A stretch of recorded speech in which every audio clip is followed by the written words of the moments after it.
राजस्थान के जैसलमेर से लगभग 18 किलोमीटर दूर सुनसान रेगिस्तान के बीच बसा है कुलधरा। एक ऐसा गांव जो लगभग 200 साल पहले एक ही रात में खाली हो गया था। कहते हैं यहां के पालीवाल ब्राह्मण किसी अत्याचारी शासक के डर से रातों रात सब कुछ छोड़कर चले गए थे और जाते जाते इस जगह को श्राप दे गए थे कि यहां फिर कभी कोई बस नहीं पाएगा। शाम ढल चुकी थी जब आरव और मीरा अपनी जीप से कुलधरा पहुंचे। दोनों ट्रैवल व्लॉगर थे। रोमांच और रहस्य उनकी वीडियो का मुख्य आकर्षण था। रात यहीं रुकेंगे? मीरा ने टूटी दीवारों के बीच नजर दौड़ाते हुए पूछा। आरव मुस्कुराया। यही तो कंटेंट है, लोग दिन में देखकर चले जाते हैं, हम रात दिखाएंगे। सूरज क्षितिज के नीचे डूब गया। आसमान बैंगनी से काला होने लगा। दूर तक फैले खंडहरों में हवा सीटी बजाती हुई गुजर रही थी। टूटी दीवारें, छतविहीन घर, आधी ढंसी चौखटें, सब किसी अनदेखी कहानी की गवाही दे रहे थे। उन्होंने एक अपेक्षाकृत सुरक्षित दिखने वाले पुराने मकान को चुना। अंदर रेत जमी थी, दीवारों पर दरारें थीं, एक कोने में टूटा हुआ चूल्हा था। कल्पना करो, मीरा ने कैमरा सेट करते हुए कहा, यहीं कभी किसी की रसोई रही होगी। आरव ने टॉर्च जलाई। रोशनी दीवारों पर फिसलती हुई अंधेरे को काटने की कोशिश कर रही थी। तभी उसे लगा जैसे किसी दूसरे घर की छाया में हल्की सी हलचल हुई हो। मीरा, वहां कुछ हिला क्या? मीरा ने मुड़कर देखा। हवा है, लेकिन हवा उस दिशा में नहीं चल रही थी। रात गहराने लगी। उन्होंने कैमरा ऑन कर इंट्रो रिकॉर्ड किया। हवा अब और ठंडी थी। रेगिस्तान की रातों की ठंड हड्डियों तक उतर जाती है। करीब 10 बजे के बाद उन्होंने कैमरा बंद किया और स्लीपिंग बैग बिछा दी। बाहर सन्नाटा था, इतना गहरा कि अपनी धड़कन भी तेज सुनाई देती थी। फिर थक थक थक। मीरा की आंख खुल गई। आरव, सुनो। फिर वही आवाज, जैसे कोई नंगे पैर रेत पर चल रहा हो, धीमी नियमित चाल। आरव उठ बैठा, टॉर्च जलाई। आवाज मकान के बाहर से आ रही थी। कोई और भी रुका है क्या? मीरा फुसफुसाई। इस समय? आवाज अब दीवार के ठीक पास थी, फिर रुक गई। कुछ सेकंड सन्नाटा, फिर घर के पिछले हिस्से में रेत पर कदमों की आवाज। आरव बाहर निकला। टॉर्च की रोशनी रेत पर पड़ी। वहां साफ पैरों के निशान थे, छोटे, जैसे किसी महिला के, लेकिन वे निशान दीवार से शुरू हो रहे थे, जैसे कोई दीवार के अंदर से बाहर आया हो। ये कैसे? मीरा के होंठ सूख गए। निशान कुछ दूर जाकर गायब हो गए। आगे रेत बिल्कुल सपाट थी। वे वापस अंदर आए। हवा अचानक और ठंडी हो गई। करीब आधी रात मीरा को फिर आहट सुनाई दी। इस बार घर के अंदर रेत पर हल्की सी सरसराहट। आरव ने टॉर्च घुमाई। कुछ नहीं। अचानक दीवार के उस पार से धीमी स्त्री स्वर में कुछ गुनगुनाने की आवाज आई। कोई पुराना लोकगीत, बहुत धीमा, बहुत उदास। मीरा की आंखों में आंसू आ गए। मुझे यहां अच्छा नहीं लग रहा, बस कुछ घंटे, आरव ने कहा। लेकिन उसकी आवाज भी कांप रही थी। गुनगुनाहट अचानक बंद हो गई। फिर किसी के चलने की तेज आवाज, जैसे कई लोग एक साथ चल रहे हों। कदमों की परछाइयां दीवारों पर उभरने लगीं। मीरा ने चीख मार दी। दीवार पर रोशनी पड़ते ही परछाइयां गायब। रात के करीब 3 बजे दोनों थककर उन्नींदे हो गए। सुबह सूरज की किरणों से मीरा की आंख खुली। सब कुछ सामान्य था। हवा हल्की थी, खंडहर शांत। शायद हम ओवर रिएक्ट कर रहे थे, आरव ने खुद को समझाया। उन्होंने सामान समेटना शुरू किया। तभी मीरा ने अपना बैग खोला और जड़ हो गई। आरव, बैग के अंदर उसके कपड़ों के ऊपर एक पुराना काला पड़ा मंगलसूत्र रखा था। धागा आधा जला हुआ, मनकों पर राख जमी हुई। ये तुमने रखा? नहीं।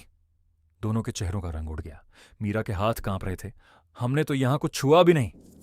आरव ने मंगलसूत्र उठाया। वह ठंडा था, लेकिन जैसे उसमें से हल्की सी जली हुई गंध आ रही थी। अचानक पीछे से वही गुनगुनाहट सुनाई दी। दिन के उजाले में दोनों मुड़े। सामने के टूटे दरवाजे पर एक पल के लिए लाल घूंघट सी कोई चीज लहराई और गायब हो गई। चलो, आरव ने कहा। वे जल्दी जल्दी जीप की ओर बढ़े, लेकिन जैसे ही उन्होंने पीछे मुड़कर देखा, पूरा गांव कुछ सेकंड के लिए अलग दिखा। खंडहरों की जगह साबुत घर, दीवारों पर रंग, दरवाजों पर तोरण और बीच चौक में खड़ी औरतें, घूंट में। सबकी नजरें उनकी ओर। मीरा ने पलक झपकी। सब फिर खंडहर। जीप स्टार्ट हुई। वे गांव से बाहर निकल आए। मुख्य सड़क पर पहुंचते ही मीरा रो पड़ी। वो मंगलसूत्र।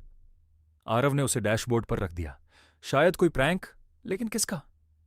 जैसलमेर पहुंचकर उन्होंने एक स्थानीय गाइड से बात की। गाइड ने मंगलसूत्र देखते ही चेहरा सख्त कर लिया। यह यहां से बाहर नहीं ले जाना चाहिए था, उसने धीमे स्वर में कहा। क्यों?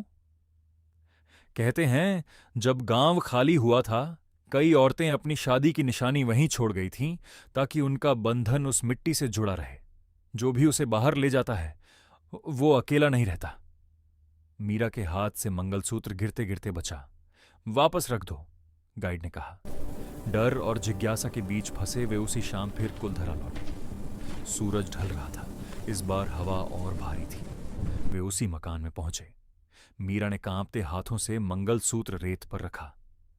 हम माफी चाहते हैं, उसने फुसफुसाया। अचानक तेज हवा चली। रेत का बवंडर उठा। कुछ सेकंड के लिए आंखों के आगे कुछ दिखाई नहीं दिया। जब हवा थमी, मंगलसूत्र गायब था, लेकिन रेत पर 2 ताजा पैरों के निशान थे जो उनके बिल्कुल पास आकर रुकते थे। मीरा ने महसूस किया किसी ने उसके कंधे को हल्के से छुआ। उसने मुड़कर देखा, कोई नहीं। दूर किसी घर के भीतर से स्त्री स्वर आया। अब ठीक है। अब ठीक आरव है। और मीरा बिना पीछे देखे जीप में बैठे और वहां से निकल गए। लेकिन कहानी वहीं खत्म नहीं हुई। कुछ हफ्तों बाद जब उन्होंने फुटेज एडिट करनी शुरू की तो असली डर सामने आया। रात वाली रिकॉर्डिंग में जब वे सो रहे थे, फ्रेम के कोने में सिर्फ एक आकृति नहीं थी। झूम करने पर साफ दिखा।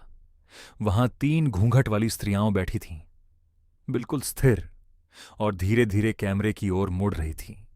सुबह वाले क्लिप में जब मीरा बैग खोल रही थी, उसके पीछे दीवार पर उभरी परछाई उसकी अपनी नहीं थी। वह परछाई घूंघट ओढ़े किसी और की थी, और वह धीरे धीरे मीरा के कंधे पर हाथ रख रही थी। आरव ने वीडियो रोक दिया। कमरे में सन्नाटा छा गया। ये हमने शूट नहीं किया। उसकी आवाज सूख गई। अचानक लैपटॉप की स्क्रीन अपने आप काली हो गई और फिर उसी स्क्रीन पर रेत जैसा टेक्सचर उभरा, जैसे कैमरा अभी भी रिकॉर्ड कर रहा हो। स्क्रीन पर कुलधरा का उरुखा वही घर दिखाई दिया, लेकिन इस बार खंडहर नहीं था। पूरा गांव आबाद था। दियों की रोशनी, औरतों की धीमी बातें, कहीं से आती शहनाई की आवाज। बीच चौक में एक लड़की खड़ी थी। उसके गले में वही मंगलसूत्र था। धीरे धीरे उसने घूंघट उठाया। वह मीरा थी। मीरा चीख पड़ी और पीछे हट गई, लेकिन स्क्रीन पर खड़ी मीरा मुस्कुरा रही थी। उसकी आंखें खाली थीं, जैसे उनमें कोई और झांक रहा हो। स्क्रीन के कोने में तारीख और समय चमका। लाइव। आरव ने घबराकर लैपटॉप बंद कर दिया। कमरा अंधेरे में डूब गया। तभी उनके अपार्टमेंट की बालकनी से रेत गिरने की आवाज आई। सरसराहट, कदमों की आहट, वही जो कुलधरा में सुनी थी। मीरा ने कांपते हुए दरवाजे की ओर देखा। फर्श पर बारीक रेत की पतली लकीर अंदर तक चली आई थी। उस लकीर के अंत में 2 पैरों के ताजा निशान थे, और वे निशान कमरे के अंदर की ओर जा रहे थे। लैपटॉप अपने आप फिर ऑन हो गया। स्क्रीन पर वही घूंघट वाली स्त्रियां अब उनके कमरे में खड़ी दिखाई दे रही थीं। एक एक करके सबने कैमरे की ओर देखा। फिर स्क्रीन पर सिर्फ एक वाक्य उभरा, मेहमान लौट आए हैं। अगले दिन पड़ोसियों ने दरवाजा तोड़कर देखा, घर खाली था। सामान बिखरा पड़ा था। फर्श पर रेत जमी थी और टेबल पर लैपटॉप खुला था। उसमें अंतिम वीडियो पॉज्ड था। कुलधरा का चौक। बीच में आरव और मीरा खड़े थे, स्थिर। उनकी आंखों पर घूंघट डला हुआ था। आज भी कुलधरा में गाइड कहते हैं। कुछ लोग वहां से लौट तो आते हैं, लेकिन पूरी तरह नहीं।